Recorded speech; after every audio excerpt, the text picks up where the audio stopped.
Bahujan Samaj party जिंदाबाद, Bahujan Samaj party जिंदाबाद, बहन कुमारी मायावती जी जिंदाबाद, बहन कुमारी मायावती जी जिंदाबाद, बाबा साहब डॉक्टर भीमराव अम्बेडकर जी अमर रहे, बाबा साहब डॉक्टर भीमराव अम्बेडकर जी अमर रहे, महान श्री कांशीराम जी अमर रहे, बहन कुमारी मायावती जी जिंदाबाद, बहन कुमारी मायावती जी जिंदाबाद। किसानों के सम्मान में,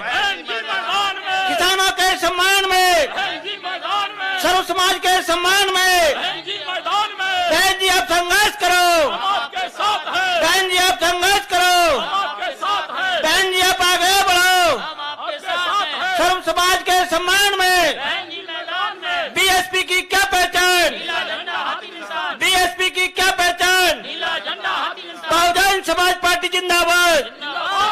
बहुजन समाज पार्टी जिंदाबाद,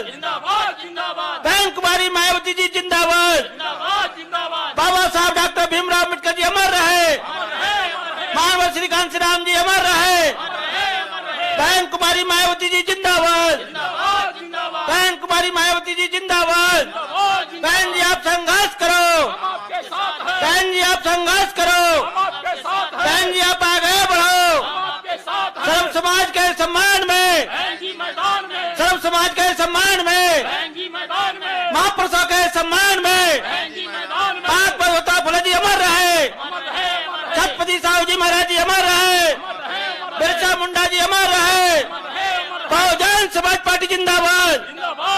बहन कुमारी मायावती जी जिंदाबाद, बहन कुमारी मायावती जी जिंदाबाद, बाबा साहब डॉक्टर भीमराव अम्बेडकर जी अमर रहे, महान श्री कांशीराम जी अमर रहे। बहुजन समाज पार्टी जिंदाबाद, बहुजन समाज पार्टी जिंदाबाद, बहन कुमारी मायावती जी जिंदाबाद, बहन कुमारी मायावती जी जिंदाबाद। बहन जी आप संघर्ष करो, बहन जी आप आगे बढ़ो। सर्व समाज के सम्मान में, सर्व समाज के सम्मान में बीएसपी की क्या पहचान, बीएसपी की क्या पहचान, बहुजन समाज पार्टी जिंदाबाद, बहुजन समाज पार्टी जिंदाबाद, बहन कुमारी मायावती जी जिंदाबाद, बहन कुमारी मायावती जी जिंदाबाद। बहन जी आप संघर्ष करो, बहन जी आप आगे बढ़ो। किसानों के सम्मान में, नारी के सम्मान में, महापुरुषों के सम्मान में बाबा साहब अमर रहे, महात्मा ज्योतिबा फुले जी अमर रहे, महान श्री कांशीराम जी अमर रहे। बहन कुमारी मायावती जी जिंदाबाद, बहन कुमारी मायावती जी जिंदाबाद। बहन जी आप संघर्ष करो, बहन जी आप आगे बढ़ो। बहन कुमारी मायावती जी जिंदाबाद, बहन कुमारी मायावती जी जिंदाबाद। बहन जी आप संघर्ष करो, बहन जी आप संघर्ष करो। सर्व समाज के सम्मान में, सर्व समाज के सम्मान में बीएसपी की क्या पहचान, बीएसपी की क्या पहचान, बहुजन समाज पार्टी जिंदाबाद, बहुजन समाज पार्टी जिंदाबाद। बहन कुमारी मायावती जी जिंदाबाद, बहन कुमारी मायावती जी जिंदाबाद। बाबा साहब डॉक्टर भीमराव अम्बेडकर जी अमर रहे, बाबा साहब डॉक्टर भीमराव अम्बेडकर जी अमर रहे, महान श्री कांशीराम जी अमर रहे, महान श्री कांशीराम जी अमर रहे। बहुजन समाज पार्टी जिंदाबाद, बहुजन समाज पार्टी जिंदाबाद। बहन कुमारी मायावती जी जिंदाबाद। बहन जी आप संघर्ष करो, बहन जी आप आगे बढ़ो। सर्व समाज के सम्मान में, सर्व समाज के सम्मान में बीएसपी की क्या पहचान, बीएसपी की क्या पहचान, बहुजन समाज पार्टी जिंदाबाद, बहुजन समाज पार्टी जिंदाबाद। बहन कुमारी मायावती जी जिंदाबाद। बहन जी आप संघर्ष करो, बहन जी आप आगे बढ़ो। बाबा साहब डॉक्टर भीमराव अम्बेडकर जी अमर रहे, बाबा साहब डॉक्टर भीमराव अम्बेडकर जी अमर रहे, मानव श्री कांशीराम जी अमर रहे, मानव श्री कांशीराम जी अमर रहे। बहुजन समाज पार्टी जिंदाबाद, बहुजन समाज पार्टी जिंदाबाद, बहन कुमारी मायावती जी जिंदाबाद, बहन कुमारी मायावती जी जिंदाबाद। बहन जी आप संघर्ष करो, बहन जी आप आगे बढ़ो। बहुजन समाज पार्टी जिंदाबाद, बहुजन समाज पार्टी जिंदाबाद, बहन कुमारी मायावती जी जिंदाबाद, बहन कुमारी मायावती जी जिंदाबाद। बहन जी आप संघर्ष करो, बहन जी आप आगे बढ़ो। सब समाज के सम्मान में, सब समाज के सम्मान में बहुजन समाज पार्टी जिंदाबाद, जिंदाबाद, जिंदाबाद, जिंदाबाद। आज रीवा की सरजमी पर देश में सामाजिक क्रांति की महानायिका, मान सम्मान व स्वाभिमान की प्रतीक बहुजन समाज पार्टी की राष्ट्रीय अध्यक्ष, देश के सबसे बड़े सूबे उत्तर प्रदेश की 4 बार मुख्यमंत्री रही,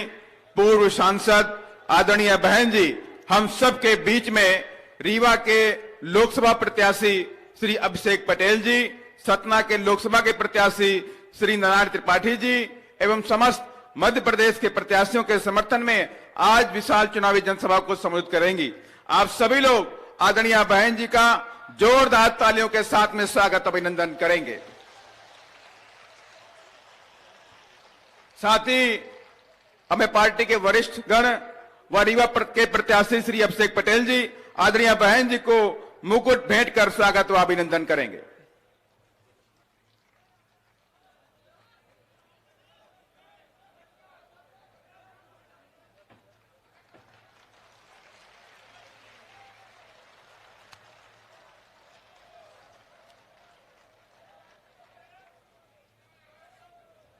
अब मैं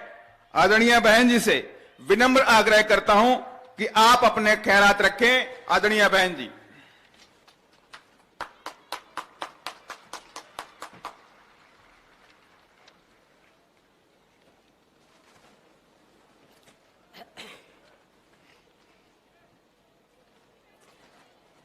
बीएसपी के इस चुनावी जनसभा में इकट्ठा हुए पार्टी के सभी छोटे बड़े पदाधिकारी एवं कार्यकर्तागण, आज आप लोग देश में व यहाँ आपके मध्य प्रदेश स्टेट में भी लोकसभा के लिए हो रहे आम चुनाव में अपनी पार्टी के उम्मीदवारों के समर्थन में मुझे सुनने के लिए यहाँ इकट्ठा हुए हैं, तो उसके लिए मैं आप सभी लोगों का हार्दिक दिल से आभार प्रकट करती हूँ। वैसे आप लोगों को ये मालूम है कि हमारी पार्टी कांग्रेस, बीजेपी व अन्य किसी भी विरोधी पार्टी के साथ मिलकर नहीं, बल्कि अकेले ही खासकर यहाँ अपने गरीबों, मजदूरों, दलितों, आदिवासियों, पिछड़े वर्गों, मुस्लिम व अन्य अक़लियतों के बलबूते पर ही ये चुनाव लड़ रही है। जो इनमें से पार्टी से जुड़े ये लोग अपनी पार्टी के उम्मीदवारों को जिताने में पूरे जी जान से लगे हुए हैं। हालांकि आज आपकी यहाँ इकट्ठा हुई भीड़, वह भीड़ के जोश को भी देखकर अब मुझे भी ये काफी हद तक भरोसा हो गया है कि इस बार आप लोग इस चुनाव में यहाँ अपने प्रदेश से अपनी पार्टी का बेहतर रिजल्ट जरूर लाएंगे। इसके लिए अब मैं आप लोगों का ध्यान कुछ जरूरी बातों की तरफ दिलाना चाहती हूँ और इस संबंध में विशेषकर मैं कांग्रेस, बीजेपी व इनके अन्य सभी सहयोगी दलों के बारे में ये कहना चाहूंगी कि आज़ादी के बाद शुरू में केंद्र व देश के अधिकांश राज्यों में भी ज्यादातर सत्ता यहाँ कांग्रेस पार्टी के ही हाथों में केंद्रित रही है, किंतु इनकी खासकर दलित, आदिवासी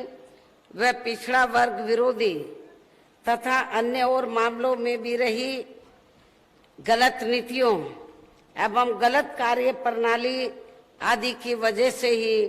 फिर इस पार्टी को केंद्र व काफी राज्यों की भी सत्ता से बाहर होना पड़ा है तथा यही स्थिति इनकी सहयोगी पार्टियों की भी बनी रही है, जिस कारण ही फिर बीएसपी को बनाने की जरूरत पड़ी है। और अब पिछले काफी वर्षों से बीजेपी एवं इनके सहयोगी दल केंद्र व अधिकांश राज्यों की भी सत्ता में काबिज हो गए हैं। साथ ही इनकी भी ज्यादातर जातिवादी, पूंजीवादी, संकीर्ण, सांप्रदायिक व द्वेषपूर्ण नीतियों एवं कार्य प्रणाली आदि से तथा इनकी कथनी व करनी में भी काफी अंतर होने की वजह से ऐसा लगता है कि इस बार ये पार्टी भी यानी कि भारतीय जनता पार्टी भी केंद्र की सत्ता में आसानी से वापस आने वाली नहीं है, बशर्ते यदि ये चुनाव इस बार फ्री एंड फेयर होता है तथा आम चर्चा के मुताबिक वोटिंग मशीनों में भी कोई गड़बड़ी आदि नहीं की जाती है। और वैसे भी इस बार चुनाव में इनकी कोई भी पुरानी एवं नई चल रही नाटकबाजी, जुमलेबाजी व गारंटी आदि भी काम में आने वाली नहीं है, क्योंकि अब देश की जनता काफी हद तक इस बात को समझ चुकी है कि इनकी पार्टी ने अब तक देश के विशेषकर गरीबों, कमजोर तबकों, मध्यम वर्गीय एवं अन्य मेहनतकश लोगों को जो इन्हें अच्छे दिन दिखाने के असंख्य प्रलोभन भरे वायदे किए हैं तथा अनेकों हवाई व कागजी गारंटी भी दी है, तो उनका जमीनी हकीकत में अभी तक भी इन्होंने लगभग 1/4 हिस्सा भी कार्य पूरा नहीं किया है, बल्कि इसके स्थान पर इनका ज्यादातर समय व ताकत भी यहाँ इनके अपने चहेते रहे बड़े बड़े पूंजीपतियों एवं धन्ना सेठों को ही ज्यादा से ज्यादा मालामाल व धनवान आदि बनाने में तथा उन्हें हर स्तर पर छूट देने व बचाने आदि में ही लगी रही है, जिसके कारण जिनके अधिकांश आर्थिक सहयोग से ही ये पार्टी व अन्य पार्टियां भी अपना संगठन चलाती हैं तथा चुनाव आदि भी लड़ाती हैं, जिसका काफी कुछ खुलासा बॉन्ड की आई रिपोर्ट से भी हो जाता है। इसके साथ ही अब ऐसा लगता है कि कांग्रेस पार्टी की तरह ही बीजेपी ने भी केंद्र की तमाम सरकारी जांच एजेंसियों का ज्यादातर राजनीतिकरण ही कर दिया है। इसके अलावा देश के किसान वर्ग भी वर्तमान बीजेपी की सरकार में शुरू से ही अपनी विभिन्न समस्याओं को लेकर काफी ज्यादा दुखी व परेशान रहे हैं और अभी भी हैं, जबकि यूपी में 4 बार हमारी पार्टी की रही सरकार ने इनके हितों का भी हर स्तर पर विशेष ध्यान रखा है। इतना ही नहीं बल्कि केंद्र में पूर्व की रही कांग्रेसी सरकार की तरह ही वर्तमान भाजपा सरकार में भी इनकी जातिवादी, हीन, सांप्रदायिक एवं पूंजीवादी सोच व नीतियों के चलते ही पूरे देश में सर्व समाज में से खासकर गरीबों, दलितों, आदिवासियों, पिछड़े वर्गों, मुस्लिम एवं अन्य धार्मिक अल्पसंख्यक समाज के लोगों का भी पूर्ण रूप से विकास व उत्थान आदि नहीं हो सका है और इस संदर्भ में वैसे आप लोगों को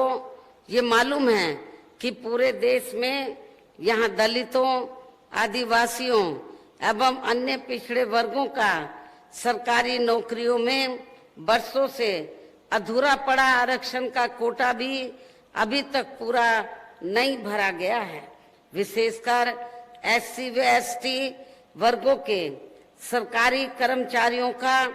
पदोन्नति में आरक्षण तो अब काफी हद तक प्रभावहीन ही बना दिया गया है। साथ ही केंद्र व राज्यों में भी विरोधी पार्टियों की रही सरकारों में इन सभी वर्गों को प्राइवेट सेक्टर में आरक्षण दिए जाने की व्यवस्था किए बिना ही इनकी सरकारों के ज्यादातर सरकारी कार्य अब प्राइवेट सेक्टर के जरिए ही इनके बड़े बड़े पूंजीपतियों व धन्ना सेठों आदि को ही दिए जाने के कारण अब इनको पूरे देश में, इन वर्गों के लोगों को अब पूरे देश में आरक्षण का बहुत कम ही लाभ मिल पा रहा है। इसी प्रकार अन्य और मामलों में भी इन वर्गों का शोषण व उत्पीड़न आदि होना अभी तक भी बंद नहीं हुआ है। इनके साथ साथ मुस्लिम व अन्य धार्मिक अल्पसंख्यक समाज के लोगों की भी हालत हर स्तर पर यह काफी ज्यादा खराब व दयनीय ही बनी हुई है। इतना ही नहीं बल्कि पिछले कुछ वर्षों से केंद्र व अधिकांश राज्यों में भी बीजेपी व आरएसएस की सरकारों के चलते हुए अब इनका विकास एवं उत्थान आदि होना भी काफी हद तक बंद सा ही हो गया है। आए दिन इन पर खासकर धर्म की आड़ में, हिंदुत्व की आड़ में हो रही जुल्म जाति भी यह काफी ज्यादा चरम सीमा पर पहुंच चुकी है। इसके साथ साथ अपर कास्ट समाज में से विशेषकर गरीब लोगों की भी हालत हमें कोई खास अच्छी नजर नहीं आती है। इनकी गलत कृषि नीतियों के कारण ही किसान वर्ग भी आए दिन आंदोलित ही रहता है। साथ ही इनकी गलत आर्थिक नीतियों की वजह से देश की अर्थव्यवस्था पर भी इसका काफी कुछ बुरा प्रभाव पड़ रहा है, जिससे यहाँ विशेषकर छोटे एवं मध्यम वर्गीय व्यापारी वर्ग भी काफी ज्यादा दुखी व परेशान हैं। और अब केंद्र में पूर्व की रही सरकारों की तरह ही वर्तमान भाजपा सरकार में भी यहाँ पूरे देश में गरीबी, बेरोजगारी एवं महंगाई आदि भी लगातार काफी ज्यादा बढ़ रही है। देश में हर स्तर पर फैला भ्रष्टाचार भी कोई कम नहीं हुआ है। साथ ही अपने देश की सीमाएं अभी तक भी पूरे तौर से सुरक्षित नहीं हैं। ये भी बड़ी चिंता की बात है। ऐसे में अब आप लोगों को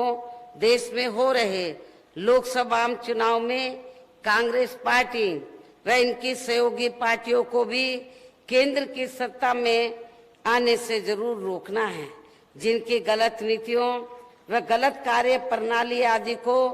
आप लोग काफी हद तक आजमा भी चुके हैं। और अब ये विरोधी पार्टियां किस्म किस्म के साम दाम दंड भेद आदि अनेकों हथकंडे इस्तेमाल करके केंद्र की सत्ता में आने की भी पूरी कोशिश में लगी हैं, जिनसे अपनी पार्टी के लोगों को हर स्तर पर काफी ज्यादा सावधान रहना है। और इस मामले में विरोधी पार्टियां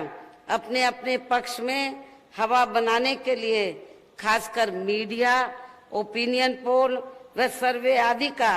जो बड़े पैमाने पर इस्तेमाल कर रही हैं, तो उनसे अपनी पार्टी के लोगों को बिल्कुल भी गुमराह नहीं होना है। इसके साथ ही विरोधी पार्टियों के विभिन्न रूपों में जारी किए गए इनके हवाई व प्रलोभन भरे चुनावी घोषणा पत्रों एवं वायदों आदि के बहकावे में भी पार्टी के लोगों को कतई नहीं आना है, जिन्हें ये पार्टियां चुनाव खत्म होने के बाद ज्यादातर अमल में नहीं लाती हैं। और अब जिन पर से देश की जनता का अधिकांश विश्वास ही उठ गया है। यही खास वजह है कि हमारी पार्टी किसी भी चुनाव में अपनी पार्टी का कोई भी चुनावी घोषणा पत्र आदि जारी नहीं करती है। वैसे भी हमारी पार्टी किसी भी मामले में कहने में बहुत कम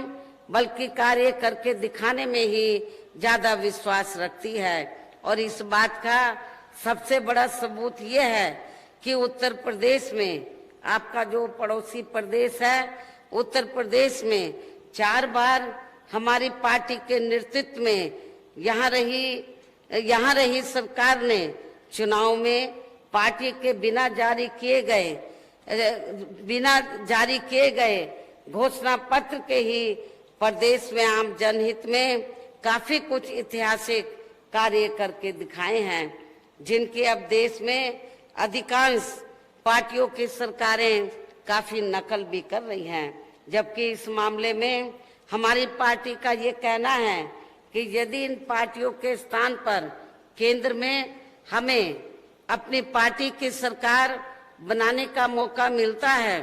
तो तब फिर हमारी पार्टी की बनी सरकार केंद्र में यहाँ अब तक रही सभी विरोधी पार्टियों की सरकारों की तरह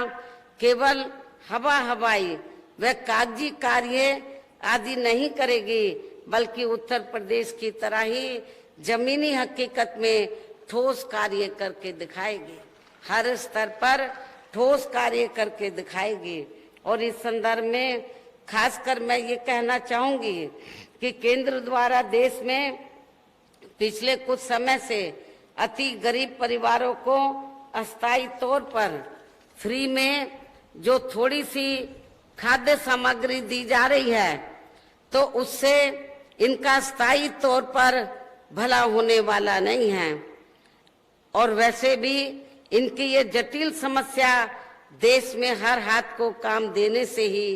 केवल दूर हो सकती है, जिसकी तरफ हमारी पार्टी की बनी सरकार विशेष ध्यान देगी। और इस संबंध में यहाँ मैं आप लोगों को ये कहना चाहूंगी कि पिछले कुछ समय से भारतीय जनता पार्टी की सरकार, केंद्र की भारतीय जनता पार्टी की सरकार तो फ्री में थोड़ी सी खाद्य सामग्री गरीब परिवारों को देकर, तो उसके बदले में जब चुनाव आता है, चाहे असेंबली का हो या पार्लियामेंट का, तो चुनाव के दौरान फिर बीजेपी व आरएसएस के लोग गांव-गांव में जाकर यही प्रचार करते हैं कि देखो मोदी जी की सरकार ने आपको फ्री में राशन दिया है, आपको नमक चावल आटा दिया है, आपका फर्ज बनता है, आपके ऊपर मोदी जी का बहुत कर्ज है, इस कर्ज को आपको वोट के बदले में अदा करना है। ये प्रचार करके उन गरीब लोगों को गुमराह करते हैं, जबकि गरीब लोगों को ये मालूम होना चाहिए, उनको जो फ्री में थोड़ा सा भी राशन दिया जा रहा है, जो भी सुविधाएं दी जा रही हैं, मोदी जी या भारतीय जनता पार्टी कोई अपनी जेब से नहीं दे रही है सुविधा, बल्कि जो गरीब जनता या पूरे देश की जनता जो टैक्स देती है, उस टैक्स के पैसे से ही आप लोगों को ये खाद्य सामग्री दी जाती है और सुविधाएं दी जाती है। तो इसके लिए आपको ये जो हमें कर्ज अदा करना है, हमने नमक खाया मोदी जी का, इसके चक्कर में आप लोगों को गुमराह नहीं होना है। साथ ही देश में पिछले काफी वर्षों से आए दिन बढ़ रही गरीबी, बेरोजगारी व महंगाई आदि से भी जनता बहुत ज्यादा परेशान है, जिससे भी आर्थिक नीतियों में तब्दीली करके हमारी सरकार द्वारा जरूर दूर किया जाएगा। धर्म की भी आड़ में, हिंदुत्व की भी आड़ में पिछले कुछ वर्षों से खासकर मुस्लिम समाज के लोगों का द्वेष की भावना से जो इनका काफी ज्यादा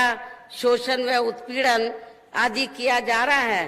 तो इसे भी जरूर रोका जाएगा। कहने का तात्पर्य यह है कि देश में इस समय हो रहे लोकसभा चुनाव में विरोधी पार्टियों के जारी किए गए उनके हवाई व प्रलोभन भरे चुनावी घोषणा पत्रों आदि के बहकावे में अब यहाँ खासकर देश के अति गरीबों, मजदूरों, बेरोजगारों एवं अन्य जरूरतमंद लोगों को बिल्कुल भी नहीं आना है। और अभी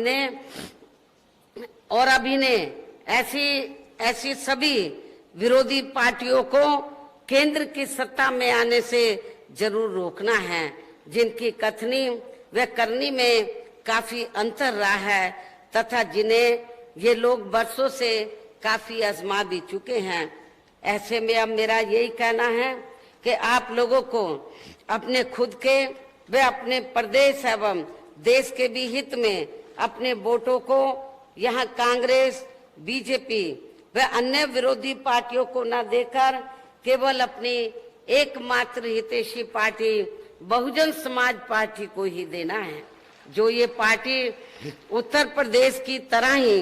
केंद्र में भी अपनी पार्टी की सरकार बनने पर फिर पूरे देश में यहाँ अपनी पार्टी की सर्वजन हिताय व सर्वजन सुखाय की नीतियों पर आधारित ही सरकार चलाएगी। इसके साथ साथ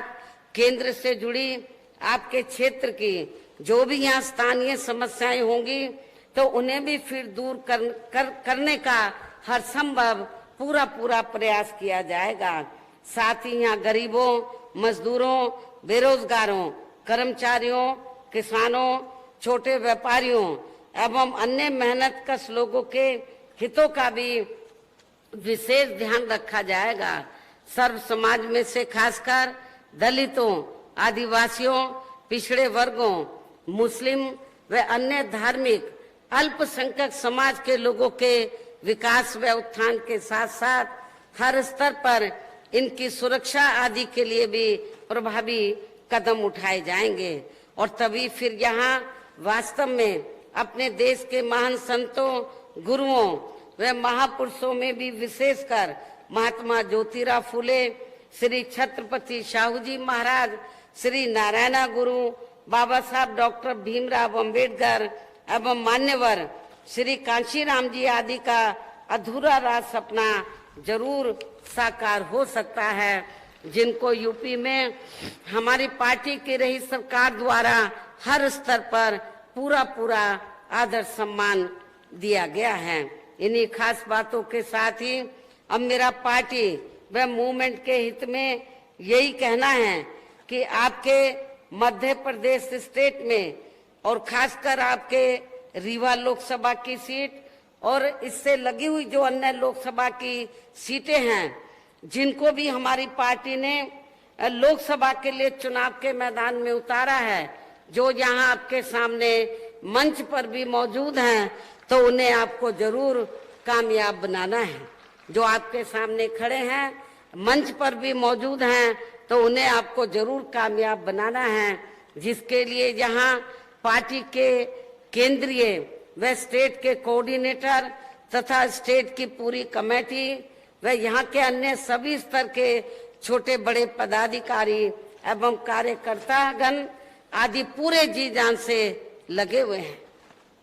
और अब अंत में मेरा यही कहना है कि आप लोगों को वोट पड़ने वाले दिन यहाँ अपनी पार्टी के सभी लोकसभा उम्मीदवारों को पार्टी के हाथी चुनाव चिन्ह के सामने वाले बटन को दबाकर इनको भारी वोटों के अंतर से जरूर जिताना है, कामयाब बनाना है। इस खास अपील के साथ ही अब मैं अपनी बात यही समाप्त करती हूँ। जय भीम, जय भारत। सर्वजन के सम्मान में बसपा आई